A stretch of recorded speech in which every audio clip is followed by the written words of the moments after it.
வணக்கம். உங்களை நோக்கி வருபவன் சினிமா நடிகனாக கூட இருக்கலாம், அல்லது வேறு துறையைச் சார்ந்தவர்களாக இருக்கலாம். இதுவரை அவன் மக்களுக்கு என்ன செய்திருக்கிறான் என்று பாருங்கள். அல்லது அவனுடைய தந்தை ஏதாவது சாதித்திருக்கிறாரா, செய்திருக்கிறாரா என்று பாருங்கள்.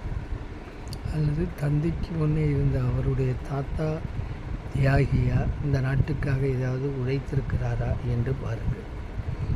ஒன்றுமே இல்லாமல் பணம் இருக்கிறது, பலம் இருக்கிறது என்ற ஒரு எண்ணத்தில் மக்களை நோக்கி வருகின்ற யாரையும் நீங்கள் நம்பினால் நிச்சயம் மோசம் போவீர்கள்.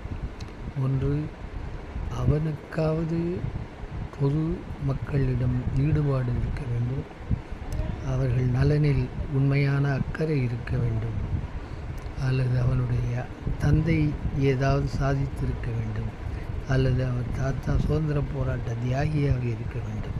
இது மூன்றுமே இல்லாத ஒரு நபர் தற்குறியாக உங்களை நோக்கி வருகின்ற போது தப்பித்து கொள்ள பாருங்கள் என்பதே என்னுடைய அன்பான வேண்டுகோள். நன்றி, வணக்கம்.